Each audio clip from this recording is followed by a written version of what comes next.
বিজ্ঞান আসলে পড়ার বিষয় নয়, বিজ্ঞানটা আসলে দেখার বিষয়। আমরা যখন শিক্ষার্থী ছিলাম সে সময় আমরা দেখেছি স্যাররা শুধু বিজ্ঞান পড়াতো, আমরা মুখস্থ করে পরীক্ষা দিতাম। কিন্তু তখন আমি ভাবতাম যে আসলে এটা তো সিস্টেম হতে পারে না। আমরা পড়ে পরীক্ষা দিচ্ছি, পরীক্ষায় ভালো নাম্বার পাচ্ছি, কিন্তু বাস্তব জীবনে তো সেটা প্রয়োগ করতে পারতেছি না। আর এই বিজ্ঞানের এই কঠিন কঠিন জিনিসগুলো মুখস্থ রাখাটাও খুবই কঠিন হতো। ফরিদুল ইসলাম, বাড়ি বগুড়া থেকে ২৮ কিলোমিটার দূরে শিবগঞ্জ উপজেলার ময়দানহাটা ইউনিয়নের কুপা গ্রামে। এই গ্রামে বসেই পদার্থবিজ্ঞান বিষয়ে না পড়েও পদার্থবিজ্ঞানের ওপর ২ দশকেরও বেশি সময় ধরে গবেষণা চালিয়ে যাচ্ছেন ফরিদুল ইসলাম। কুপায় বসেই প্রতিষ্ঠা করেছেন পদার্থবিজ্ঞানের গবেষণাগার ইজি ইন্ডাকশন ল্যাব। গেল কয়েক বছর হলো নবম দশম শ্রেণীর শিক্ষার্থীদের তিনি বিনামূল্যে হাতে কলমে পদার্থবিজ্ঞান শেখাচ্ছেন। আশেপাশের বিভিন্ন শিক্ষা প্রতিষ্ঠানের প্রায় ৩০০-র বেশি শিক্ষার্থী বিনা পয়সায় পদার্থবিজ্ঞানের পাঠ নিচ্ছেন। তো যখন ব্যাটারি হচ্ছে তখন সমমুখী হবে, তো সমমুখী হতে গেলে কি করতে হবে? ওই কুণ্ডলীটা, জেনারেটরের ওই কুণ্ডলীটা যে চুম্বকের কাছে যাবে সেই চুম্বকের সমমুখী চুম্বক ক্ষেত্র তৈরি করবে। তাহলে তো কি করবে? বিকর্ষণ করবে। আবার যে চুম্বকের কাছে থেকে সরে যাচ্ছে, যেহেতু এটা গতিশীল, তাহলে যে চুম্বকের কাছ থেকে সরে যাচ্ছে সেই চুম্বকের সাথে আকর্ষণ করতে হবে। আকর্ষণ করতে গেলে বিপরীতমুখী চুম্বক ক্ষেত্র তৈরি করতে হবে। গত ৩ বছর হলো ফরিদুল তার ল্যাবের ডিভাইস দিয়ে দাড়িদহ উচ্চ বিদ্যালয় মাঠে পদার্থবিজ্ঞান মেলার আয়োজন করে আসছেন। এককভাবে শুধু পদার্থবিজ্ঞান মেলা বাংলাদেশের আর কোথাও দেখা যায় না। দাড়িদহের পদার্থবিজ্ঞান মেলা বাংলাদেশের একমাত্র পদার্থবিজ্ঞান মেলা। প্রতি বছর এই মেলায় আসেন দেশের নামি দামি বিশ্ববিদ্যালয়ের পদার্থবিজ্ঞানের শিক্ষকরা। আজ আমি রওনা দিয়েছি ফরিদুলের নিজ হাতে গড়ে তোলা ইজি ইন্ডাকশন ল্যাব এবং পদার্থবিজ্ঞান মেলা দেখার উদ্দেশ্যে। এই ল্যাবের পদার্থবিজ্ঞানের বিভিন্ন ডিভাইস কিনতে তার খরচ হয়েছে ৪০ লক্ষ টাকা। এখান থেকে ফরিদুল পদার্থবিজ্ঞানের আলো জ্বালিয়েছেন শত শত শিক্ষার্থীদের হৃদয়ে। তো চলুন কুপা গ্রামে ফরিদুলের সেই ইজি ইন্ডাকশন ল্যাবে। এই ল্যাবটি দেখার পাশাপাশি ফরিদুলেরই উদ্যোগে দাড়িদহ উচ্চ বিদ্যালয় মাঠে দেশের একমাত্র পদার্থবিজ্ঞান মেলাও আপনাদের ঘুরে ঘুরে দেখানোর চেষ্টা করব।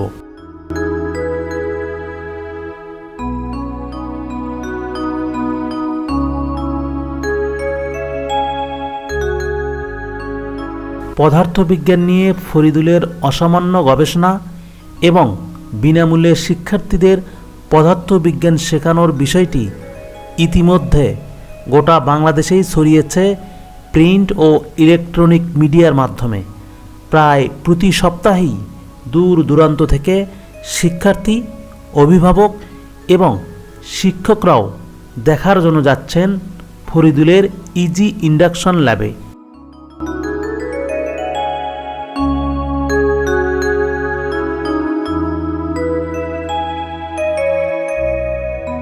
কিভাবে যাবেন কুপায় ফরিদুলের গ্রামের বাড়ি?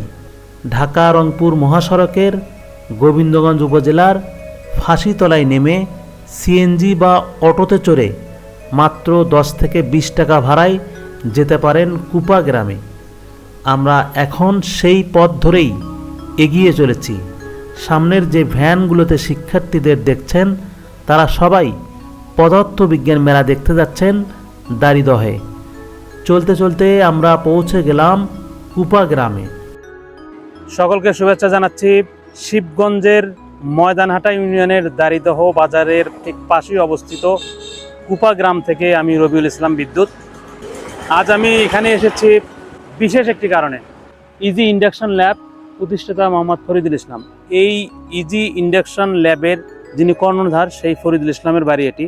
তিনি গত প্রায় 30 বছর হলো পদার্থবিজ্ঞান নিয়ে গবেষণা করছেন এবং 2000 সালে তিনি এই ইজি ইন্ডাকশন ল্যাব প্রতিষ্ঠা করেছেন এবং সেই ইজি ইন্ডাকশন ল্যাবের সৌজন্যে প্রতিবার গত 3 বছর হলো দাড়িদহ বাজারে দাড়িদহ উচ্চ বিদ্যালয়ের ঠিক মাঠে পদার্থবিজ্ঞান মেলা হয়ে থাকে। সারা বাংলাদেশে বিজ্ঞান মেলা হলেও পদার্থ বিজ্ঞান মেলা কোথাও হয় না। দাড়িদহে প্রথম বাংলাদেশে একমাত্র পদার্থ বিজ্ঞান মেলা হয়ে থাকে। সেই বাড়িতে আমরা এসেছি। আমরা কথা বলবো ইজি ইন্ডাকশনের কর্ণধার ফরিদুল ইসলামের সঙ্গে। তিনি দীর্ঘদিন যাবৎ পদার্থ বিজ্ঞান নিয়ে কাজ করছেন। শুধু তাই নয়, পদার্থবিজ্ঞানের যে ডিভাইসগুলো আছে, যে দামি ডিভাইসগুলো রয়েছে, তিনি সেগুলো নিজে থেকেই ধীরে ধীরে ক্রয় করেছেন এবং প্রায় 40 লক্ষ টাকার ডিভাইস তিনি কিনেছেন। এবং সেই ডিভাইস দিয়েই কিন্তু প্রতি বছর এখানে দাড়িদহ হাই স্কুল মাঠে পদার্থবিজ্ঞান মেলা হচ্ছে। তো আমরা জানানোর চেষ্টা করব আপনাদের যে কি উদ্দেশ্যে, কোন তাগিদ থেকে তিনি এই ইজি ইন্ডাকশন ল্যাব প্রতিষ্ঠা করলেন এবং কোন তাড়না থেকে তিনি বিনামূল্যে পদার্থবিজ্ঞান শিক্ষার্থীদের মধ্যে ছড়িয়ে দিচ্ছেন। বলা যেতে পারে যে পদার্থবিজ্ঞানের আলো এই কুপা গ্রাম থেকে তিনি ছড়িয়ে দিচ্ছেন এই এলাকার শিক্ষার্থীদের মাঝে। এই এলাকার যত শিক্ষা প্রতিষ্ঠান আছে ফিজিক্স শেখার জন্য বা পদার্থবিজ্ঞান শেখার জন্য এই ইজি ইন্ডাকশন ল্যাবে কিন্তু তারা আসেন এবং বিনামূল্যে তারা সেটা শিখতে পারেন। এবং পদার্থবিজ্ঞানের যে প্রায়োগিক যে ব্যাপার রয়েছে, বাস্তবিক প্রয়োগ, অর্থাৎ একটা সূত্র আমরা কি দেখি যে আমরা মুখস্থ করে ফেলি পরীক্ষায় খাতায় লেখার জন্য, কিন্তু এখানে এসে যেটা হয় সেটা হলো যে পদার্থবিজ্ঞানটাকে ব্যবহারিকভাবে এবং ল্যাবে শিখে সেটা সূত্র দেখানো হয়, দেখানোর পাশাপাশি সেটার প্রয়োগটা কিভাবে হয় সেটা কিন্তু সরাসরি শিক্ষার্থীরা এখানে এসে দেখতে পায়। ফলে পদার্থবিজ্ঞান নিয়ে যে ভীতি এক ধরনের কাজ করে শিক্ষার্থীদের মনে, সেই ভীতিটা দূর হয়ে যায় এবং তারা পদার্থবিজ্ঞানে খুবই ভালো রেজাল্ট করছে। গত কয়েক বছর যদি আমরা দেখি, এলাকার ছাত্ররা বিভিন্ন ধরনের বিভিন্ন বিশ্ববিদ্যালয় বিভিন্ন পর্যায়ে তারা কিন্তু পদার্থবিজ্ঞানে খুব ভালো করছে। স্কুলে পড়ার সময় পদার্থবিজ্ঞানের যে সূত্রগুলো শিক্ষকরা ব্যবহারিক প্রয়োগের মাধ্যমে দেখাতে পারেননি, সেই সূত্রগুলো নিয়েই ফরিদুলের অনুসন্ধানশু মনে প্রচণ্ড কৌতূহল জেগেছিল। সেই তাড়না থেকেই নিজ উদ্যোগে 2000 সালে নিজ বাড়িতেই গড়ে তোলেন ইজি ইন্ডাকশন ল্যাব। শুরুতে ডিভাইস সংখ্যা কম থাকলেও এখন সেটি পরিপূর্ণ একটি ল্যাব। ল্যাবে বসেই জটিল পদার্থবিজ্ঞানকে ডিভাইসের মাধ্যমে সহজ সরল প্রাঞ্জল ভাষায় শিক্ষার্থীদের বুঝিয়ে দেন ফরিদুল, যার প্রমাণ পাওয়া গেল পদার্থবিজ্ঞান মেলাতে। শিক্ষার্থীরা এমনভাবে এক একটি সূত্রের ব্যবহারিক প্রয়োগ বুঝিয়ে দিচ্ছেন যা দেখে অবাক হয়ে যাচ্ছেন দর্শনার্থীরা। 6 মিলি হেনরি আসছে আর আমাদের সমাধানকৃত মানও 0.06 মিলি হেনরি আসছে। কোন তাগিদ থেকে ফরিদুল পদার্থবিজ্ঞানে ঝুঁকলেন? কোন তাড়না থেকেই বা শিক্ষার্থীদের বিনামূল্যে পদার্থবিজ্ঞান শেখাচ্ছেন? ফরিদুল বলছিলেন, বিজ্ঞান আসলে পড়ার বিষয় নয়, দেখার বিষয়। আমি যেটা মনে করি, বিজ্ঞান আসলে পড়ার বিষয় নয়, বিজ্ঞানটা আসলে দেখার বিষয়। আমরা যখন শিক্ষার্থী ছিলাম সে সময় আমরা দেখেছি স্যাররা শুধু বিজ্ঞান পড়াতো, আমরা মুখস্থ করে পরীক্ষা দিতাম। কিন্তু তখন আমি ভাবতাম যে আসলে এটা তো সিস্টেম হতে পারে না। আমরা পড়ে পরীক্ষা দিচ্ছি, পরীক্ষায় ভালো নাম্বার পাচ্ছি, কিন্তু বাস্তব জীবনে তো সেটা প্রয়োগ করতে পারতেছি না। আর এই বিজ্ঞানের এই কঠিন কঠিন জিনিসগুলো মুখস্থ রাখাটাও খুবই কঠিন হতো। তখন থেকে আমি মূলত একটু ভাবতাম যে এটার যদি একটা বিকল্প ব্যবস্থা করা যায়, অর্থাৎ যে যন্ত্রপাতিগুলো আমরা বই পুস্তকে দেখি, এই যন্ত্রপাতিগুলো যদি বাস্তবে তৈরি করা যায় এবং সেটা শিক্ষার্থীদেরকে যদি প্রোভাইড করা যায়, সেটার আলোকে যদি শিক্ষার্থীদেরকে পড়ানো যায়, বোঝানো যায়, তাহলে তারা খুব সহজে শিখবে এবং তাদের এই জিনিসটা মুখস্থ করতে বা মনে রাখতে অতটা কষ্ট হবে না। পাশাপাশি আরেকটা বিষয় হলো, তারা এই জিনিসটা অতি সহজে বাস্তব জীবনেও প্রয়োগ করতে পারবে এবং উচ্চশিক্ষার ক্ষেত্রে তাদের একটা বিশাল ভূমিকা রাখবে। আমি মনে করি ওরা যে এখন এই বিভিন্ন মেশিনারি যন্ত্রপাতি হাতে নাড়াচাড়া করছে, বিভিন্ন সূত্রগুলো প্রমাণ করতেছে, বিভিন্ন বিজ্ঞানীর কঠিন কঠিন সূত্র যেগুলো মুখস্থ করতো সেই জিনিসগুলো হাতে নাতে দেখে শিখছে। তাতে করে তারা অন্যদের চাইতে অনেকটা এগিয়ে থাকছে। এটা আমি প্রমাণ করে দেখেছি। অনেক স্টুডেন্টের সাথে, অন্যান্য প্রতিষ্ঠান স্টুডেন্টের সাথে আমাদের ইজি ইন্ডাকশন ল্যাবের আওতাভুক্ত যে স্টুডেন্ট আছে তারা একটু আলাদা। বাংলাদেশে শিক্ষিত বেকারের সংখ্যা অসংখ্য। ফরিদুল মনে করেন তারা উপযুক্ত শিক্ষায় শিক্ষিত হতে পারেননি, তারা শুধু সার্টিফিকেটই অর্জন করেছেন। আমরা তো জানি যে সকল বিজ্ঞানের ভিত্তি কিন্তু পদার্থবিজ্ঞান। তো আমরা যদি দেশকে সমৃদ্ধ করতে চাই প্রযুক্তিগত দিক দিয়ে, তাহলে অবশ্যই আমাদেরকে বিজ্ঞানের উপর বেশি জোর দিতে হবে। আমাদের দেশের যে শিক্ষিত বেকারের সংখ্যা, এই সংখ্যাটা নামিয়ে আনা। আপনারা হয়তো জানেন, আমরা যদি বেকারদের একটা পরিসংখ্যান করি তাহলে কিন্তু আমরা দেখতে পাবো শিক্ষিতরা কিন্তু বেকার। যারা পড়ালেখা করেনি তারা কিন্তু বেকার না, তারা কোনো না কোনো কাজে যুক্ত আছে। তো এই শিক্ষিতরা কেন বেকার হচ্ছে? এর মূল কারণটা হচ্ছে তারা উপযুক্ত শিক্ষাটা পায়নি, তারা শুধু সার্টিফিকেট অর্জন করেছে। তো শুধু সার্টিফিকেট তো বাস্তব জীবনে কিছু হয় না। সার্টিফিকেট হয়তো তার একটা মানদণ্ড হিসেবে দেখানো হয়, কিন্তু প্রকৃতপক্ষে বাস্তব জীবনে যদি সে কিছু করতে না পারে তাহলে ওই শুধু সার্টিফিকেট তো তার পেটের ভাত জোগাবে। তো আমি এই জন্য চিন্তা করি যে আমরা যদি শিক্ষার্থীদেরকে উপযুক্ত শিক্ষাটা দিতে পারি, বিশেষ করে বিজ্ঞানটা যদি ভালোভাবে শিখাতে পারি, পদার্থ বিজ্ঞানটা। আপনারা জানেন যত ইঞ্জিনিয়ারিং আছে সকল ইঞ্জিনিয়ারিং কিন্তু পদার্থ বিজ্ঞানের মধ্য থেকে আসে। তো আমাদের একটা জাতির উন্নয়ন ঘটাতে গেলে মানে কারিগরি বিদ্যাটাই আমাদেরকে প্রাধান্য দিতে হবে। কারিগরি বিদ্যা প্রাধান্য পায়, আর কারিগরি বিদ্যার মূল ভিত্তিটা হচ্ছে এইচএসসির যে পদার্থ বিজ্ঞানটা। ফরিদুল বিনা পয়সায় শিক্ষার্থীদের পদার্থবিজ্ঞান শেখান, আর এটা করতে গিয়ে তাকে নিজের গাটের অর্থ খরচ করতে হয়েছে। এভাবে তিনি বিনা পয়সায় আর কতদিন শিক্ষার্থীদের হাতে কলমে ডিভাইসের মাধ্যমে পদার্থবিজ্ঞান শেখাতে পারবেন, সেটা বিরাট এক প্রশ্ন। আসলে এটা আমি জানি না, আমার লক্ষ্য আছে অনেক অনেক বড়, কিন্তু বর্তমানে আমার আর্থিক অবস্থা অনেকটা শোচনীয়। আমি মনে হয় যদি কোনো সহযোগিতা বাইরে থেকে না পাই তাহলে হয়তো আমার এই প্রোগ্রামটা বন্ধ হতে পারে। আমি এই ব্যাপারে খুব দুশ্চিন্তায় আছি, কারণ আমার সর্বোচ্চ ত্যাগ যেটা করার মতো সেটা অলরেডি আমি করে ফেলছি। তাই আমি চাইবো আপনাদের মাধ্যমে আমি দেশবাসীর কাছে একটা আবেদন জানাবো, তারা যেন আমার এই প্রতিষ্ঠান ইজি ইন্ডাকশন ল্যাবটার প্রতি একটু নজর দেয়, যেন আমি এটা চালু রাখতে পারি। এখন আপনি কতজন শিক্ষার্থীকে বিনা পয়সায় পড়াচ্ছেন? এখন আমার শিক্ষার্থীর সংখ্যা প্রায় 400।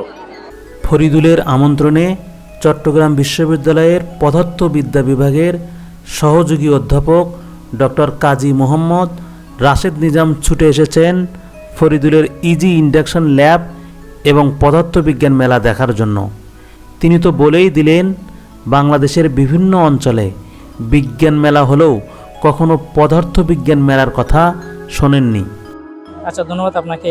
আমি এত দূর থেকে এসেছি। আসলে আমরা যারা ফিজিক্স পড়ি, ফিজিক্স পড়াই, ফিজিক্সকে ভালোবাসি, আপনি সেরকম কাউকে বললেই তারা যত দূর থেকে হোক আসার চেষ্টা করবে, ঠিক আছে এখানে। কারণ ফিজিক্সকে আমি কিন্তু কখনো ফিজিক্স ফেয়ার শুনিনি, আমার আমি শুনিনি কখনো। মানে এমনিতে বিজ্ঞান মেলা হয়েছে, কিন্তু বিজ্ঞান মেলা আছে, চলে জাতীয় পর্যায়ে, উপজেলা পর্যায়ে, জেলা পর্যায়ে, সরকারিভাবে হয়, বেসরকারিভাবে হয়, কিন্তু পদার্থ বিজ্ঞান মেলা আমার দৃষ্টিতে আমি দেখিনি।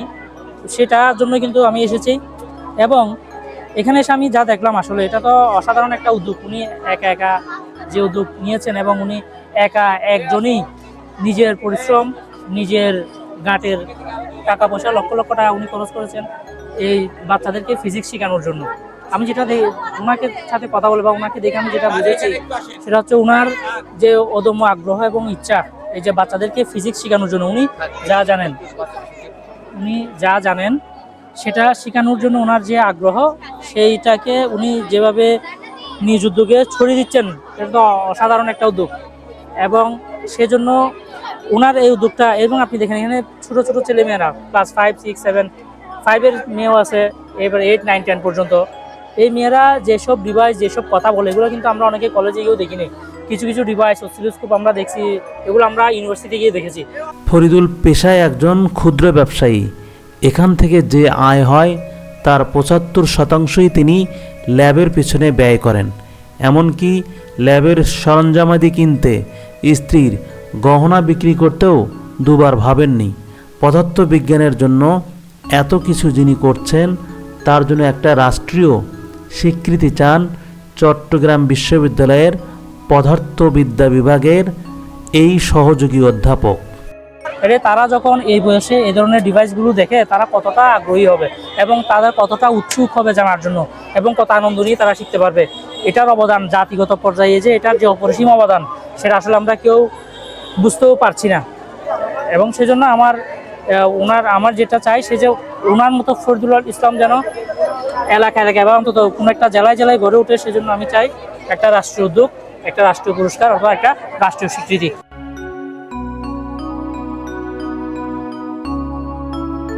নিজের বাড়িতে পদার্থবিজ্ঞানের ল্যাব প্রতিষ্ঠা এবং শিক্ষার্থীদের বিনামূল্যে হাতে কলমে ফরিদুলের পদার্থবিজ্ঞান শেখানোর উদ্যোগকে আপনি কিভাবে দেখছেন? আপনার কি মনে হয় ফরিদুলকে সরকারিভাবে পৃষ্ঠপোষকতা করা গেলে তিনি তার উদ্যোগকে আরও ছড়িয়ে দিতে পারবেন? ফরিদুলের অসাধারণ এই উদ্যোগে আপনার কোনো পরামর্শ কিংবা কোনো সহযোগিতা থাকলে কমেন্ট বক্সে জানিয়ে দিতে পারেন। আর কমেন্ট বক্সে আপনার প্রশ্নের সরাসরি উত্তর দিবেন ফরিদুল নিজেই। আজ এ পর্যন্তই, কথা হবে অন্য কোনো ভিডিওতে। সে পর্যন্ত ভালো থাকবেন। আল্লাহ হাফেজ।